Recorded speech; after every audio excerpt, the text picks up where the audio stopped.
का गांव। इस दुनिया में कई ऐसी जगहें हैं जहां पर कोई ना कोई भयानक अनहोनी हुई होती है और फिर वो जगह श्रापित हो जाती है।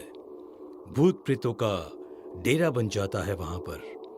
यह कहानी एक ऐसे गांव की है जहां सैकड़ों साल पहले निर्दोष लोगों के सिर इसलिए काट दिए गए थे क्योंकि एक पागल राजा की बात मानने से उन्होंने इनकार कर दिया था। गुस्से से भरे संकी राजा ने फिर भयानक नरसंहार को अंजाम दे दिया। सैकड़ों साल से वो गांव भुतहा है। इस बात से अनजान नंदिनी, आकाश, राहुल और प्रीति मनाली में छुट्टियां बिताकर उस रास्ते से दिल्ली लौट रहे थे। चारों कॉलेज के समय से ही बहुत अच्छे दोस्त थे और एक दूसरे को जानते थे। बाद में नंदिनी ने आकाश से और राहुल ने प्रीति से शादी कर ली। सुनसान सड़क पर उनकी कार तेज रफ्तार से भाग रही थी और वे कार में अंताक्षरी खेलते हुए जा रहे थे। प से गाना है तुम्हें आकाश? पसे अरे यार, पसे तो कुछ याद नहीं आ रहा है मुझे। तो हार मान जाओ। अरे अरे अरे अरे ऐसे ऐसे कैसे हार मान लूं? हाँ, अरे याद आया। प्यार कभी कम नहीं करना, कोई सितम कर लेना, मर जाएंगे आशिक वरना, इतना करम कर देना।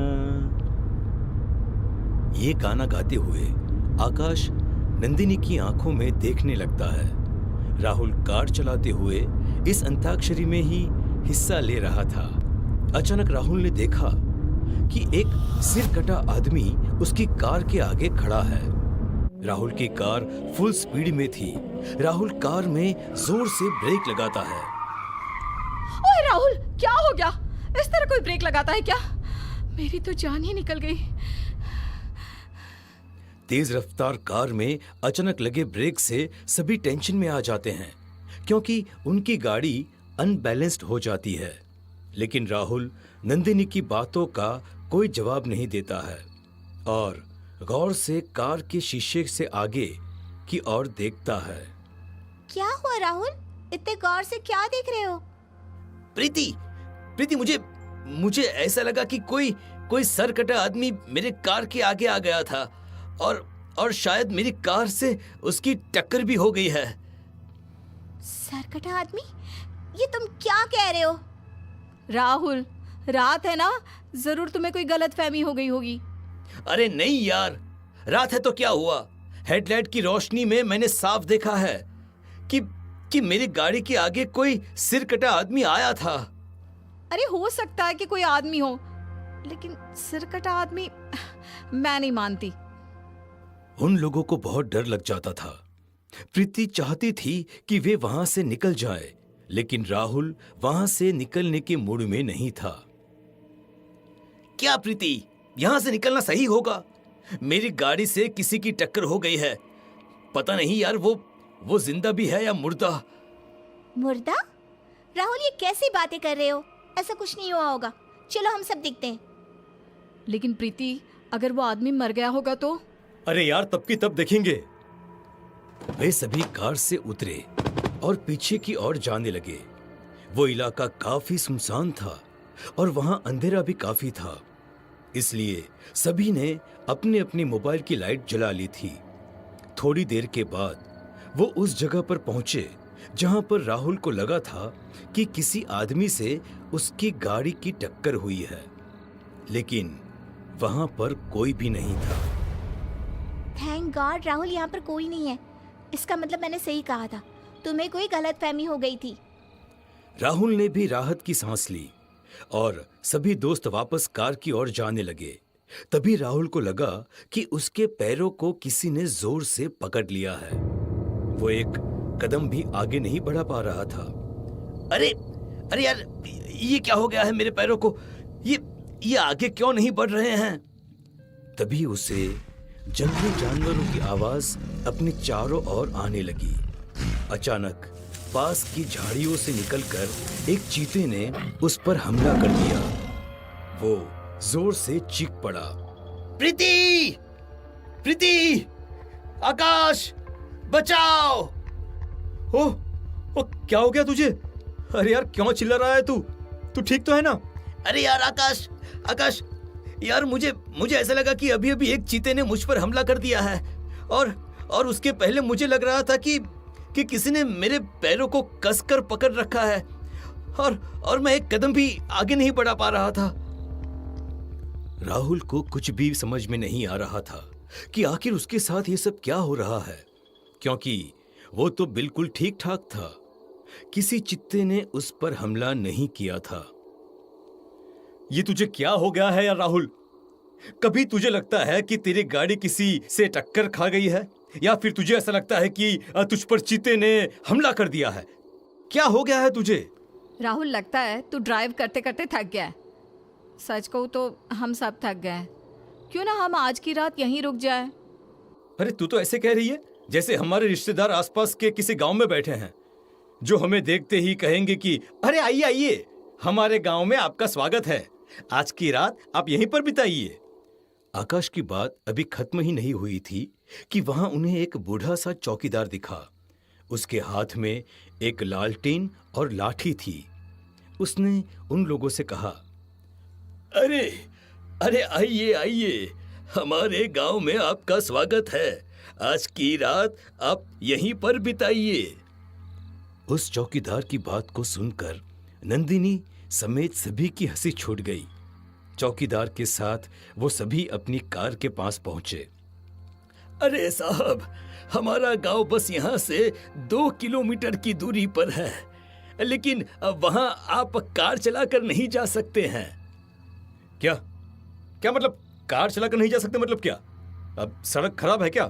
अरे नहीं नहीं साहब, आप समझे नहीं। मेरे कहने का मतलब है कि आप वहां पर कार चलाकर नहीं जा सकते, कार मुझे चलानी होगी। चौकीदार की बात सुनकर सभी चौंक गए और उसकी तरफ घुरक कर देखने लगे। क्या क्या मतलब क्या है तुम्हारा? कार तुम्हें चलानी होगी? अरे पागल हो गए हो क्या तुम? पागल मैं नहीं, पागल तुम लोग हो जो यहाँ पर आ गए हो। अब मैं जो कहता हूँ वो सुनो, नहीं तो बहुत बुरा होगा। आकाश, लगता है कोई गाड़ी चोर गिरोह का सदस्य है। हो ना हो इसके साथी भी यहीं कहीं छिपे होंगे। चलो चलो यार, यहाँ से निकलते हैं, चलो। उसकी बात सुनकर राहुल ने उस बूढ़े चौकीदार को धक्का दे दिया और सभी लोग कार में बैठने लगे। लेकिन ये क्या, वो बूढ़ा चौकीदार तो पहले से ही कार की ड्राइविंग सीट पर बैठा हुआ था।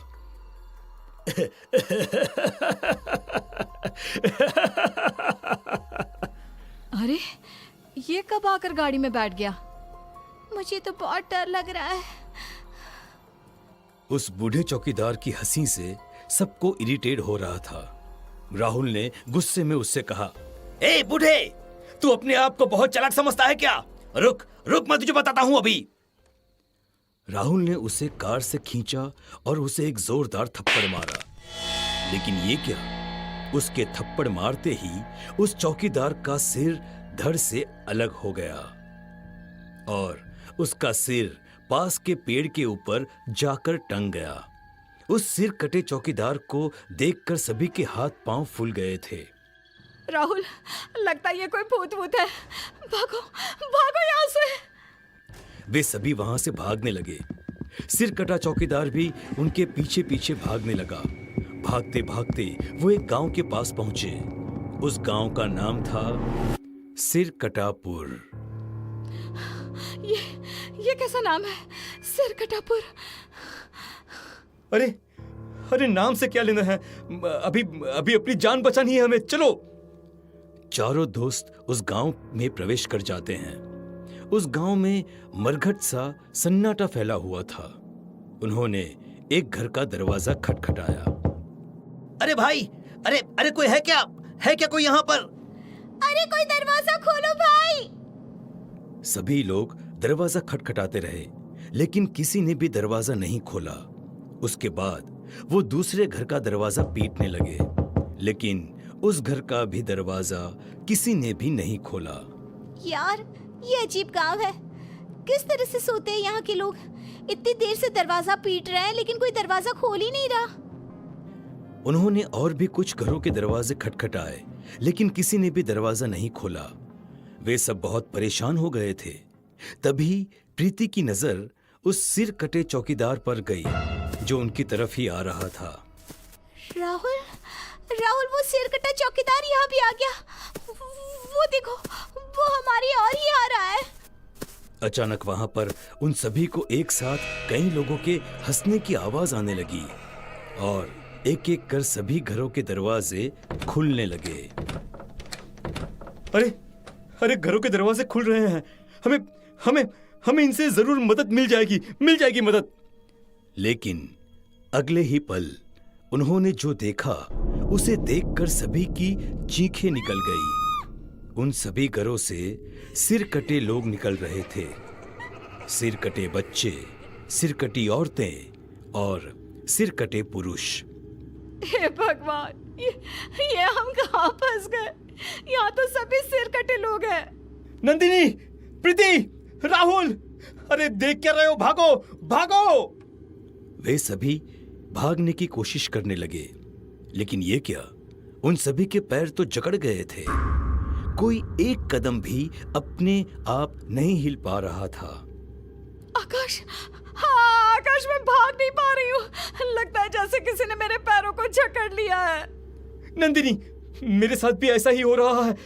आकाश, हम लोग मर जाएंगे क्या? उसके बाद धीरे धीरे करके सिर कटे लोग उनकी तरफ बढ़ने लगे। नहीं नहीं, बताओ बताओ, हमारे पास बताओ, हमें छोड़ दो हमें। लेकिन वे सिर कटे लोग उनकी ओर बढ़ते ही रहे। थोड़ी देर के बाद एक सिर कटे आदमी ने राहुल को पकड़ लिया और उसका सिर उखाड़ कर फेंक दिया। राहुल! राहुल! क्यों मार दिया मेरे राहुल को? राक्षसों, क्यों मार दिया? उसके बाद एक सिर कटी औरत प्रीति की ओर बढ़ने लगी। वो प्रीति के पास गई और उसने उसका सिर उखाड़कर फेंक दिया। प्रीति का शरीर जमीन पर कुछ देर तड़पता रहा और फिर शांत हो गया। आकाश, इन लोगों ने हमारे दोस्तों को मार दिया हमारे दोस्तों को। कुछ देर के बाद वहां पर और दो लोगों के सिर जमीन पर पड़े हुए थे और वे सिर थे नंदिनी और आकाश के। नंदिनी और आकाश भी अब उस सिर कटे लोगों के गांव के निवासी हो गए थे और उनकी ही तरह वो हर रात अब नए शिकार की तलाश में लगे रहते थे।